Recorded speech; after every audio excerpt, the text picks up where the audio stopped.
I mean, there you have it. I'm not making this stuff up. Starfield's actually a good game. I mean, look at this.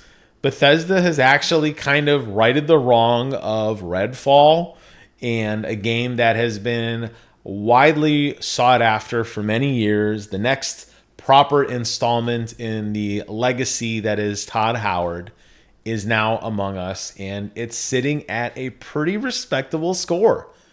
I'm slightly surprised based on some of the feedback that I have heard and I have witnessed firsthand from some of the gameplay elements. That said, good on you, Starfield. And I hope that this is a return to form for Bethesda.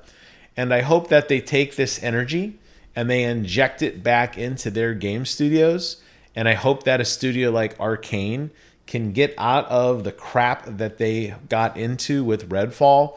And it goes to show that when games are delayed, good things happen. So we got a little bit of gameplay footage for you here. I just pulled this off online. SPD Gaming.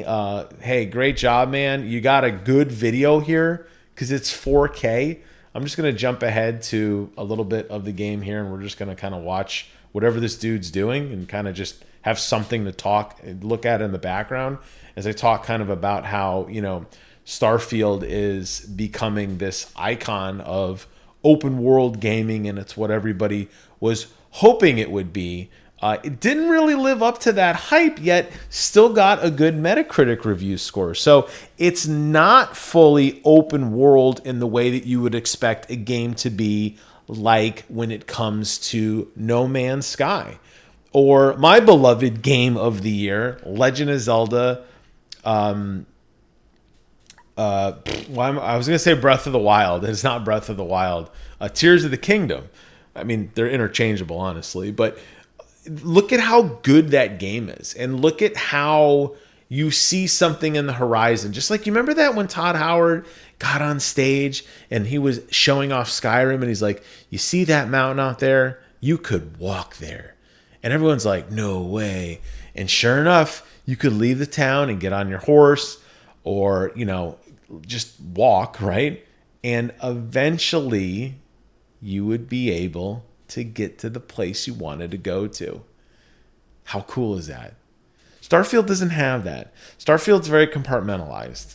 It's so much so that you could really completely ignore the idea of open world space exploration. And instead, you could focus almost solely on story beats and story elements and jumping from scene to scene seamlessly with, fast loading times, not having to deal with travel at all, and just not getting a sense of scale of where you are in the world and probably still having a fun time with it. Obviously, based on the reviews and based on, what people are talking about, obviously being a very hot game right now. Bethesda's constantly releasing numbers of how many original people have started to play the game and, how many, potatoes have been found, or like they're coming up with all these dopey infographics. But it's definitely a hot item, and I'm sure it's going to drive a significant amount of business to Game Pass so people can pick that up day one. And I know a lot of my buddies who bought it, the super editions, they could start playing early or whatever. But I can't help but wrap my head around how bad of an oversight it was that the world is compartmentalized. The reason why a game like Zelda is so amazing, the reason why exploration in that game is so rewarding, is you have to traverse yourself the first time. You don't just press a button and just appear somewhere. You have to climb up and over rocks, fight different enemies that you may not have seen before, traverse to different biomes, and navigate your way through the world in this action-adventure sequence that when you finally do reach your destination, it feels like you earned it. And it feels like you have that journey. I know that Ubisoft gets dumped on a lot for their open world games and their kind of lack of originality. But recall what Ubisoft said years and years ago. Yves Guillemot was on stage debuting something at an E3 or whatever the Ubisoft Forward was at the time. And he said something to the effect of, games to us aren't about just getting the rewards.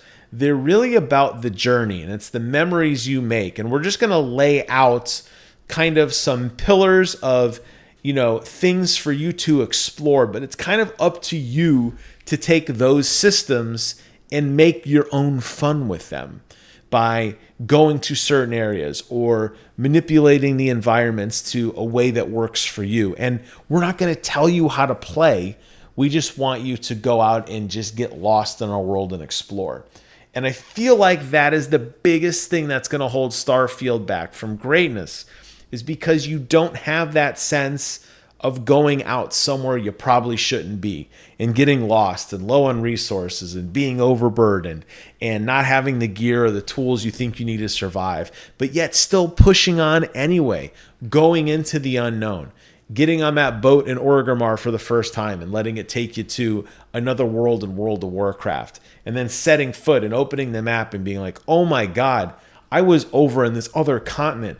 I have traveled to this new place. There's new quests here and new enemies here, and there's new structure here that I never saw before. You'll lose that when you just press buttons and watch cutscenes of the ship taking off and landing. You'll lose that when you're walking around the world and other than the little snippet of things for you to do aren't really fleshed out.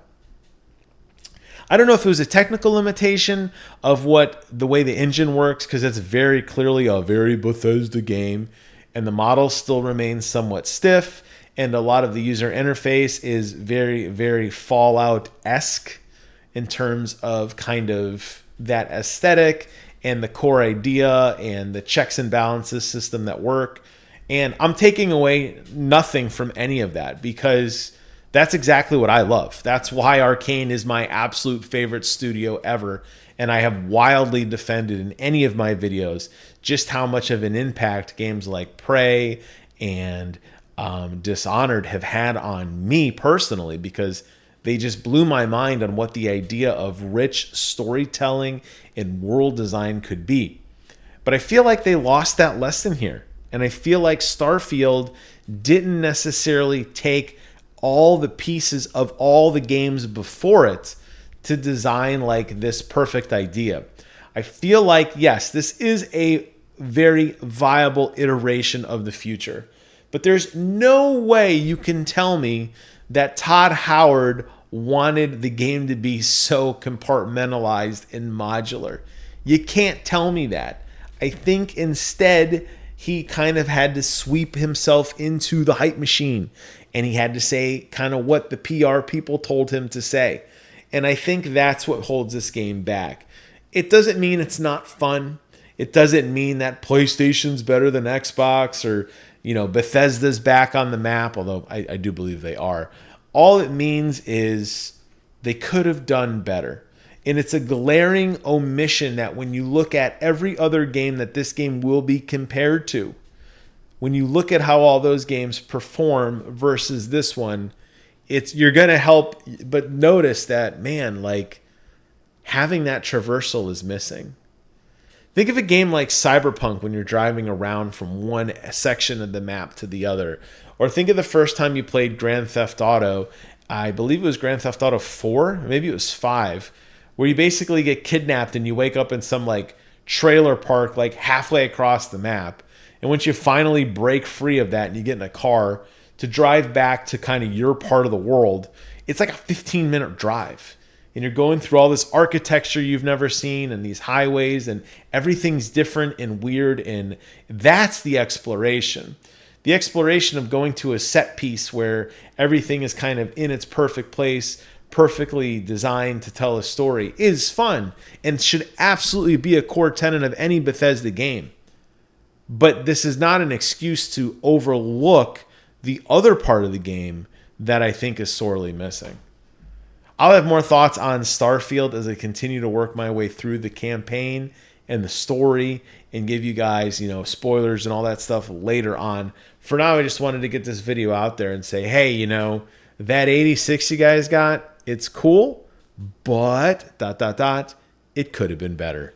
Thank you guys so much for watching. Take care of yourselves. And until next time, I will see you guys on the other side.